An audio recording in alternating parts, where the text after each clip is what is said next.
In the last couple of videos, I showed you one time from the historical aspect of the story of King Zedekiah's daughters, which were the princesses of Judah that escaped the captivity in Babylon, and they went to Mizpah with the prophet Jeremiah and Baruch the scribe, and they were under the governorship of Gedaliah, who was eventually killed and thrown into a well. And then the people were wanting to take them to Egypt.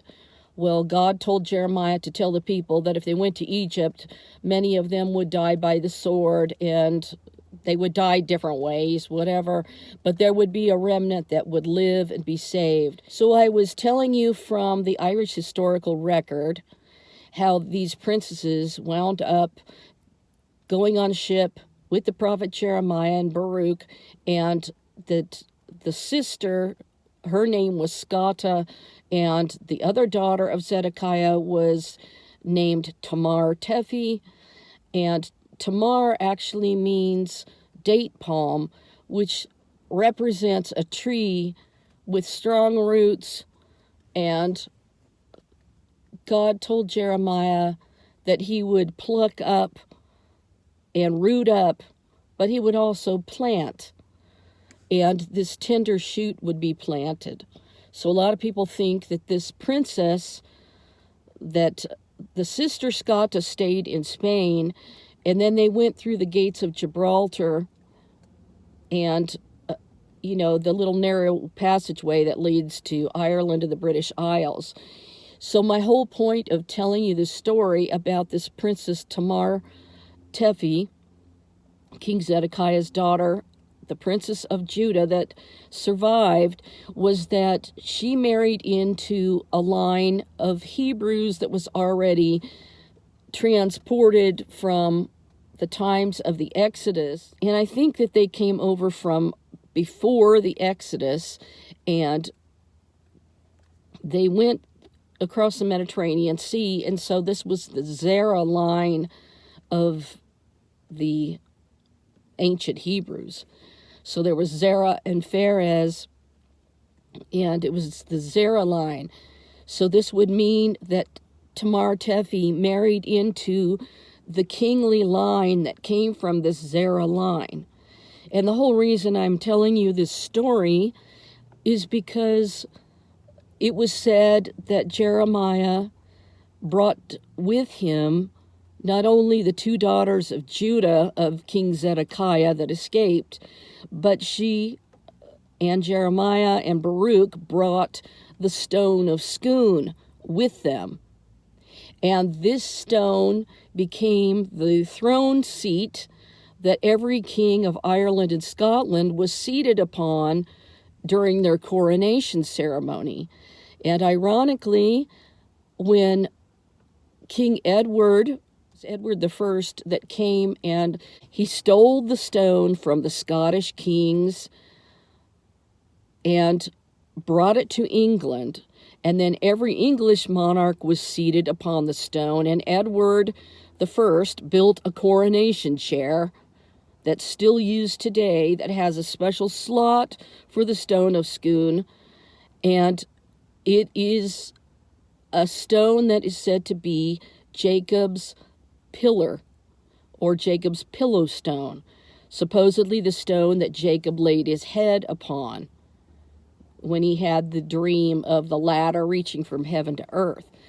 So this stone was in the throne chair of Edward I that King Charles III sat upon during his coronation ceremony. And I'm showing you not only in the Irish historical records, but also I told the story in a second video from the biblical narrative of how the story went down, of how the daughters escaped with the prophet Jeremiah. And Scata wound up staying in Spain, while Baruch, Jeremiah, and Tamar, or Tia Tephi, as she's known sometimes, went on to land on the shores of Ireland. So she married into another Hebrew line, and then all of these monarchs, 160 of them that was listed, are descended from these people. So, and these include both Irish kings, the High Irish kings, and the Scottish kings. All were seated upon the stone of Scone. So King Charles III was coronated on this same stone that's been used for centuries. And I'm showing you in these videos how it's possible that he could be descended from King David's line, or how they could make you think that he's a descendant of King David's line through this daughter of Zedekiah. So it's really interesting how it all comes together. And that was my point of making those two lengthy videos showing the history, both from the Bible and Irish history and Scottish history. Now, I'm also descended from one of the High Kings of Scotland. And so that's a very interesting history as well. But it's very important to understand how the stone of Scone came to be there, that they were supposed to have brought it over in a ship with them because it was an important coronation stone, and everyone was coronated sitting upon it.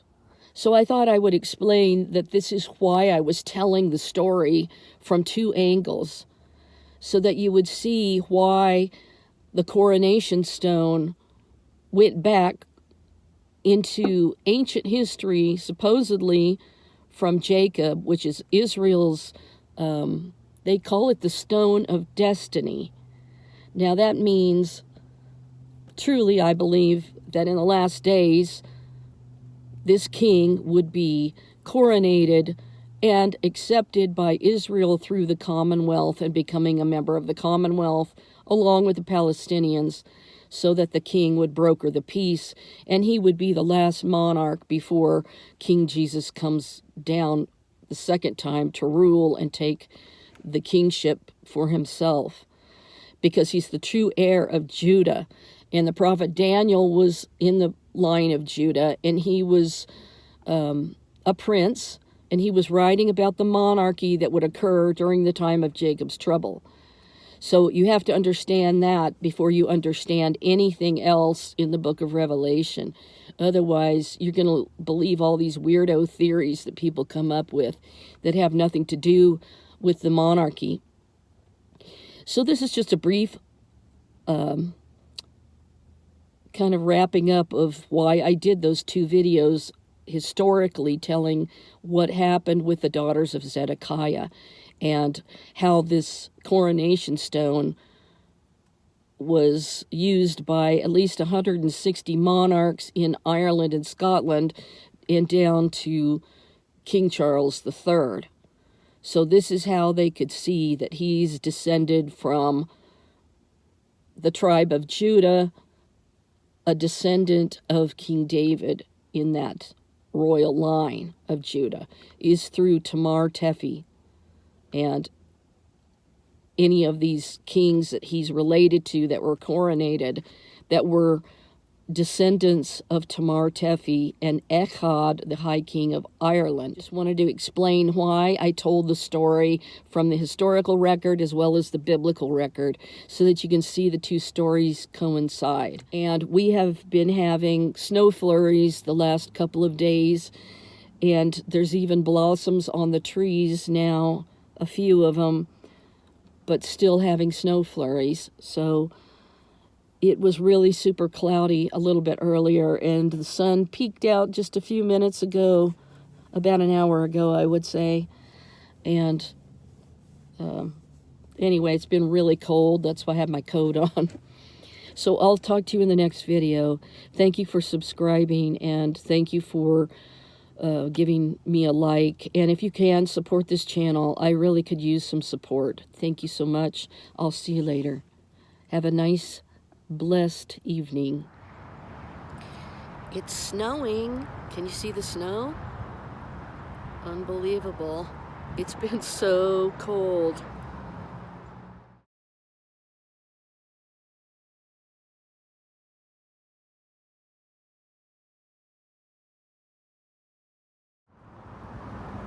It's snowing, but blossoms are out.